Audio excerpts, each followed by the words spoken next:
নমস্কাৰ।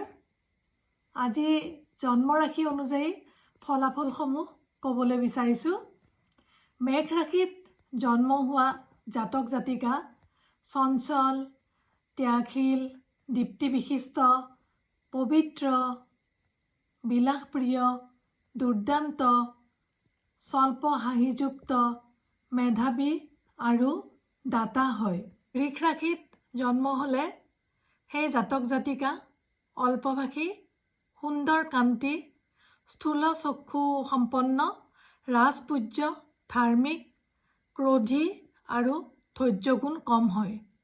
মিথুন ৰাশিত জন্ম হোৱা জাতক জাতিকা মৃদু গতিশীল, পৰোপকাৰী, মলিন প্ৰকৃতি, গীত বাদ্য অনুৰক্ত, অহংকাৰী, গণিতজ্ঞ বা বিজ্ঞানজ্ঞ, বহুপুত্ৰ মিত্ৰযুক্ত হ'ব পাৰে। কৰ্কট ৰাশিত জন্ম হোৱা জাতক জাতিকা প্ৰবল কবযুক্ত দেহ, ঈশ্বৰপৰায়ণ, দাতা, অত্যন্ত মেধাৱী, ধনসম্পন্ন আৰু দৃঢ়কায় হ'ব পাৰে। সিংহ ৰাশিত জন্ম জাতক জাতিকা ক্ৰোধী, বন্ধুহীন, কপিলবৰ্ণ চক্ষুযুক্ত, বিক্ৰমশালী, সাহসী, আমিষপ্ৰিয়, অল্পভাষী আৰু দৃঢ়চেতা, উদাৰ হ'ব পাৰে। কন্যা ৰাশিত জন্ম হোৱা জাতক জাতিকা নিৰ্মল বুদ্ধিযুক্ত, কৃশদেহী, ধনযুক্ত, কমনীয়, বীৰ স্বভাৱৰ, চক্ষুৰোগী, ধৰ্মকাৰ্যত অনুৰক্তা আৰু গুৰুজন হিতকাৰী হয়। তুলা ৰাশিত জন্ম জাতক জাতিকা মেধাৱী, চিত্ৰবিদ্যাত পাৰদৰ্শিতা থকা, বেপাৰ বাণিজ্যত নিপুণ আৰু বন্ধু বান্ধৱৰ প্ৰিয়পাত্ৰ হয়। বৃশ্চিক ৰাশিত জন্ম জাতক জাতিকা ধন-জন সম্পন্ন, পৰমান্নভোজী, উদ্যোগী, নম্ৰদেহী, শাস্ত্ৰকথা তৎপৰ আৰু অসহিষ্ণু হয়। ধনু ৰাশিত জন্ম হোৱা জাতক জাতিকা বহু বন্ধু পুত্ৰযুক্ত, সমস্ত বিদ্যা নিপুণ, কীৰ্তিমান, অতিশয় দাতা, পৰোপকাৰী, সুশীল আৰু সুন্দৰ শৰীৰৰ হয়। মকৰ ৰাশিত জন্ম হোৱা জাতক জাতিকা শ্লেষ্মাযুক্ত শৰীৰ, উপকাৰী, সুদীৰ্ঘকায়, অতিশয় ধৈৰ্যশীল আৰু মৃদুগতি সম্পন্ন হয়। কুম্ভ ৰাশিত জন্ম জাতক জাতিকাৰ সুন্দৰ দেহবিশিষ্ট, বিমল চেতা, স্থিৰ, বহু ধনজনযুক্ত, অতিশয় ধীৰ আৰু ভোগযুক্ত হয়। মীন ৰাশিত জন্ম হোৱা জাতক জাতিকা পণ্ডিত, সুখভোগী, কাৰ্যদক্ষ, চঞ্চল আৰু নানা ৰচনা কাৰ্যত তৎপৰ হয়। এইবাৰ আহিছোঁ আপোনালোকৰ প্ৰশ্নসমূহৰ উত্তৰ দিবলৈ। প্ৰথমতেই মই ক'বলৈ বিচাৰিছোঁ অনিল দত্ত, তেখেতৰ নিউমাৰিকেল নাম্বাৰ পৰিছে নাম্বাৰ 2 অৰ্থাৎ চন্দ্ৰ। মুঠিমৰা হাতখন যেনেদৰে বন্ধ তেনেদৰে এটা বান্ধোনযুক্ত অৱস্থা। বহুত কষ্ট কৰিলেও সফলতাটো যথেষ্ট কম আহে। কিন্তু তেখেতৰ 37 ইয়াৰ্ছৰ পিছত চৰকাৰী চাকৰি আৰু বিবাহৰ যোগ দেখা যায়। ইয়াৰ পিছত আহিছোঁ মৃদুস্মিতা ডেকা, তেওঁৰ নিউমাৰিকেল নাম্বাৰ পৰিছে নাম্বাৰ 6 অৰ্থাৎ শুক্ৰ। তেওঁৰো ডিঙিৰ পৰা ওপৰৰ অংশ নহ'লে আঁঠুৰ পৰা তলৰ অংশৰ যিকোনো সমস্যা দেখা গৈছে। কামবিলাকতো কিছু আধৰুৱা হোৱা দেখা যায়। মনৰ ছেটিছফেকশ্যন নাথাকে, কিন্তু খুবেই কলাত্মক দিশটো ভাল, আৰ্টিষ্টিক লাইনটো ভাল। চৰকাৰী চাকৰি জানুৱাৰীৰ পৰা দেখা যায় আৰু তেওঁৰ বিবাহ যোগো জানুৱাৰীৰ পৰা দেখা গৈছে। বিবাহৰ বাবে তেওঁৰ পাত্ৰ চৰকাৰী চাকৰিয়াল হ'ব পাৰে। দিলীপ বৰপূজাৰী, তেওঁৰ নিউমাৰিকেল নাম্বাৰটো পৰিছে নাম্বাৰ 5 অৰ্থাৎ বুধৰ সংখ্যা এইটো। উপাস্য দেৱতা গণেশ বাবা। তেওঁৰ বৰ্তমান শনি আৰু ৰাহুৰ দশা চলি আছে, যাৰ বাবে শাৰীৰিক আৰু মানসিক দুয়োটাই সিমান ভাল দেখা যোৱা নাই। তেওঁৰ পাৰিবাৰিকো সিমান ভাল দেখা যোৱা নাই। এইবাৰ আহিছোঁ মম্পী মল্লিক। তেওঁৰ নিউমাৰিকেল নাম্বাৰ পৰিছে নাম্বাৰ 8, অৰ্থাৎ শনি। এইটো ষ্ট্ৰাগল লাইফ। 99% কামবোৰ হয়, 1%ৰ কাৰণে ৰৈ যায়। তেওঁ সুধিছে যে সন্তানৰ যোগ আছেনে নাই। ইয়াতে সন্তানৰ যোগ দেখা গৈছে। চম্পক বৰপূজাৰী, তেওঁৰ নিউমাৰিকেল নাম্বাৰ পৰিছে নাম্বাৰ 3, অৰ্থাৎ বৃহস্পতি। কিন্তু প্ৰতিটো কামতে তেওঁৰো কিছু পৰিমাণে ষ্ট্ৰাগল কৰিব লগা হয়। আৰু চাকৰিৰ বাবে চৰকাৰী চাকৰিৰ কাৰণে সুধিছে। চৰকাৰী চাকৰি পিছলৈকে হোৱাৰ সম্ভাৱনা আছে। মনিকা শৰ্মা, তেওঁৰ নিউমাৰিকেল নাম্বাৰ পৰিছে নাম্বাৰ 9, অৰ্থাৎ মংগলৰ সংখ্যা। পেটৰ, মূৰৰ বা কটা চিঙা খুন্দা খোৱা যিকোনো এটা হ'লেও সমস্যা থাকিব। তেওঁৰ পিন্ধা উৰা, খোৱা লোৱা সকলোবোৰ ৰাজকীয়, আনকি খংটোও বহুত ৰাজকীয়। খুব শ্বৰ্ট টেম্পাৰ। এনে খুবেই ভাল, কিন্তু বহুত বেয়া খং এটা আছে। তেওঁৰ চাকৰিৰ যোগৰ কথা সুধিছে, গভৰ্ণমেণ্ট চাকৰি হ'বনে নাই। 33 ইয়াৰ্ছৰ পিছৰ পৰা গভৰ্ণমেণ্ট চাকৰিৰ যোগ দেখা যায়। আৰু বিবাহৰ যোগৰ কথাও সুধিছে। 28 ইয়াৰ্ছৰ পৰা শুভ বিবাহৰ যোগ চলিব। ভায়লিনা বৰুৱা, তেওঁৰ নিউমাৰিকেল নাম্বাৰ পৰিছে লাকি নাম্বাৰ 7। তেওঁৰ সকলো কাম আকস্মিক প্ৰাপ্তি, অৰ্থাৎ নভবাকে হয়। ভাবি থকা কামবোৰহে হৈ নাহে। তেওঁৰ স্কিন প্ৰব্লেম, কাহ কফ বা চকু যিকোনো এটা হ'লেও হ'ব লাগে। তেওঁ সুধিছে চাকৰিৰ কথা, গতিকে গভৰ্ণমেণ্ট চাকৰি তেওঁৰো হঠাৎ হ'ব লাগে। ৰিমলিম দত্ত বৰুৱা, তেওঁৰ নিউমাৰিকেল নাম্বাৰ পৰিছে নাম্বাৰ 6। খুবেই আৰ্টিষ্টিক মাইণ্ডৰ। ডিঙিৰ পৰা ওপৰৰ অংশ নহ'লে আঁঠুৰ পৰা তলৰ অংশৰ যিকোনো প্ৰব্লেম থাকিব পাৰে। তেওঁ ল' পঢ়াৰ কথা সুধিছে। ময়ো দেখিছোঁ যে ল' পঢ়ি তেওঁ ভালেই কাম কৰিছে আৰু ভৱিষ্যতটো শুভ দেখা যায়। কেৱল নিজে অলপ কষ্ট বেছিকৈ কৰিব লাগিব। কল্পনা ডেকা, তেওঁৰ নিউমাৰিকেল নাম্বাৰ পৰিছে নাম্বাৰ 6, একেই শুক্ৰ সংখ্যা। তেওঁৰো ডিঙিৰ পৰা ওপৰৰ অংশ বা আঁঠুৰ পৰা তলৰ অংশৰ যিকোনো প্ৰব্লেম হ'ব পাৰে। শুক্ৰৰ বাবে কিছু বাধাও দেখা যায়।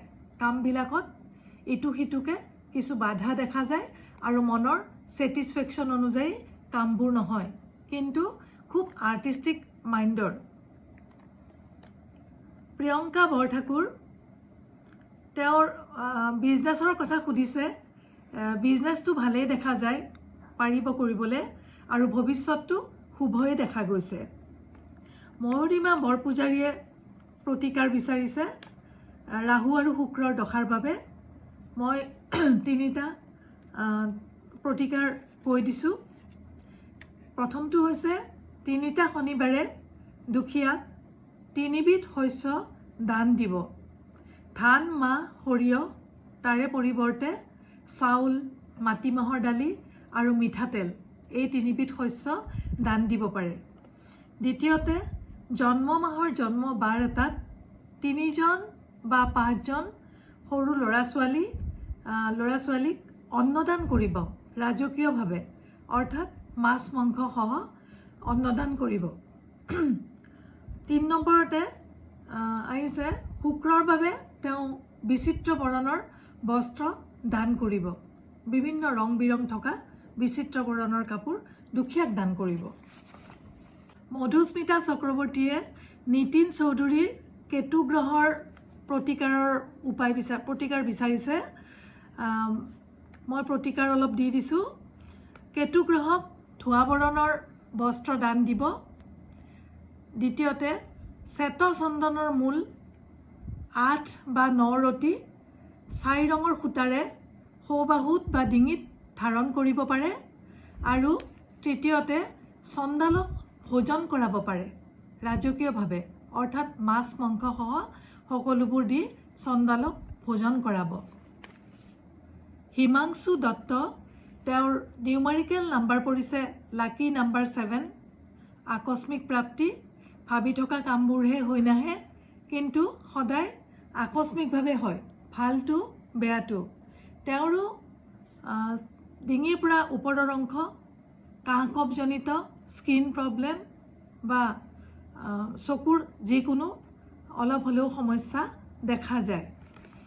তেওঁৰ ভৱিষ্যতটো শুভই দেখা গৈছে। অনিৰ্বাণ পাটোৱাৰী, তেওঁৰ নিউমাৰিকেল নাম্বাৰ পৰিছে নাম্বাৰ 2, অৰ্থাৎ চন্দ্ৰ।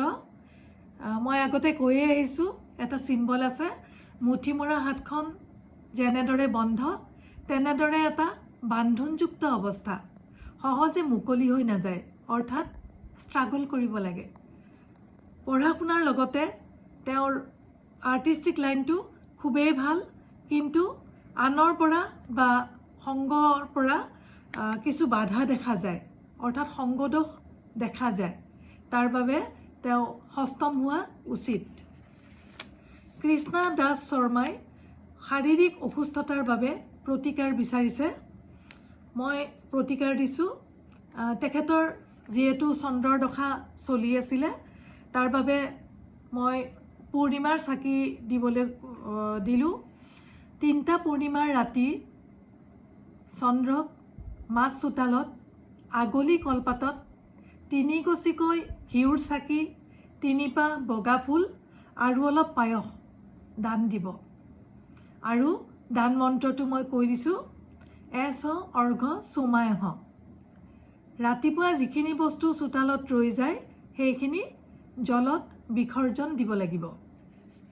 দ্বিতীয়তে, তেখেতে গা ধোৱা পানীত বগা কাপোৰ এখনত ধতুৰাৰ গুটি এটা গোটে গোটে, হোমৰ ছাই এচিকুটমান আৰু নীলা অপৰাজিতাৰ পূবফালৰ শিপা, এই 3বিধ বস্তু ভালকৈ বান্ধি লৈ সদায় গা ধোৱা পানীত অলপ সময়ৰ কাৰণে তিয়াই দিব আৰু গা ধোৱাৰ আগে আগে উঠাই থ'ব, সেই পানীৰে গা ধুব। এই প্ৰচেছটো কেইবাদিন ধৰি কৰিলে, 3 মাহমান কৰিব লাগিব, কৰিলে নিশ্চয় শাৰীৰিক সুস্থতা আহিব। নীলমণি ডেকাই তেওঁৰ জন্ম মাহ মাৰ্চ মাহ বুলি কৈছে। যদি চ'ত মাহত জন্ম, তাৰে প্ৰতিকাৰ মই দিছোঁ। জন্ম মাহৰ জন্ম বাৰ এটাত কমেও 5জনমান সৰু ল'ৰা ছোৱালীক 5বিধ বগা উপাদান সোমাই থকাকৈ পকা ভোগ, অৰ্থাৎ পায়স খুৱাব। পায়সত গাখীৰ, চাউল, চেনি, কাজু, নাৰিকল বা কৰ্পূৰ। তাৰ লগত তেওঁৰ যিহেতু শনিৰ সমস্যা আছে, ক'লা বৰণৰ মিঠাই খুৱাব পাৰে, গোলাপ জামুন বা তিলৰ লাড়ু তেনেদৰে খুৱাব পাৰে। ৰাশি প্ৰধান, তেওঁ পঢ়াৰ কাৰণে কিছু প্ৰতিকাৰ বিচাৰিছে। তেওঁ সদায় ৰাতিপুৱা গা ধুই উঠি সূৰ্য প্ৰণাম কৰিব, সূৰ্যৰ ফালে চাই 3 বাৰ জলদান দিব। মন্ত্ৰটো হৈছে ওম শ্ৰী শ্ৰী সূৰ্যায় নমঃ, এনেকৈ 3 বাৰ জলদান দিব লাগিব সূৰ্যক। আৰু মই কেৰিয়াৰৰ কাৰণে মন্ত্ৰ এটা দিছোঁ, আগতেও মই এইটো মন্ত্ৰ দিছোঁ। মন্ত্ৰটো তেওঁ লিখি ল'ব পাৰিব। কৈ দিছোঁ, মৌৰী সুধাৰহি মো সভাতি যাচু কৃপা নহি কৃপা অধাতি। আৰু চন্দ্ৰগ্ৰহৰ বাবে তেওঁ পাৰ্ল পৰিধান কৰিব বিচাৰিছে। তেওঁ পাৰ্ল ল'ব পাৰে, সোমবাৰে ধাৰণ কৰিব লাগিব, তৰ্জনী আঙুলিত নহ'লে অনামিকা আঙুলিত। ভায়লিনা কাশ্যপ, তেওঁৰ নিউমাৰিকেল নাম্বাৰ পৰিছে নাম্বাৰ 9, অৰ্থাৎ মংগল। খুবেই ৰাজকীয় দিশ, পিন্ধা উৰা, খোৱা লোৱা সকলোতে ৰাজকীয় দিশ, অৰ্থাৎ নিজৰ পচন্দৰ। খংটো খুবেই ৰাজকীয়, অৰ্থাৎ শ্বৰ্ট টেম্পাৰ। তেওঁৰ মূৰৰ পেটৰ বা কটা চিঙা খুন্দা খোৱা যিকোনো এটা হ'লেও সমস্যা থাকিব পাৰে। তেওঁ খংটো কণ্ট্ৰল কৰি চলিলে ভাল হ'ব। টুটুমণি শৰ্মা, তেওঁৰ নিউমাৰিকেল নাম্বাৰ পৰিছে আনলাকি 13, অৰ্থাৎ ৰাহু নাম্বাৰ 4, আৰু বৰ্তমানো তেওঁৰ ৰাহুৰ দশা চলি আছে, যাৰ কাৰণে বিবাহ যোগত বিলম্ব হৈছে। তেওঁৰ মই প্ৰতিকাৰ এটা কৈ দিছোঁ, প্ৰতি বুধবাৰে 12টামান বুধবাৰে কৰিব লাগিব 3 মাহ। প্ৰতি বুধবাৰে 3 গছিকৈ বন্তি আৰু 3 পাহ হালধীয়া ফুল নিজৰ গোসাঁই ঘৰত জ্বলাব লাগিব, আৰু 1.5 মাহমান পিছৰ পৰা তেওঁৰ বিবাহৰ যোগ এটা আহি আছে। আৰু শনিবাৰে তেওঁ ৰাহুৰ চাকি জ্বলাব লাগিব। শনিবাৰে ৰাতিপুৱা হওক সন্ধিয়া হওক তুলসী গুৰিতে 3 গছিকৈ চাকি, তাত তিল তেল বা ক'লা শলিতা দিব আৰু 3 পাহ নীলা অপৰাজিতা দিব। আজিলৈ এইখিনিতে সামৰিছোঁ। বাকী থকাখিনি আপোনালোকে নেক্সট ভিডিঅ'টোত দেখিবলৈ পাব। ধন্যবাদ।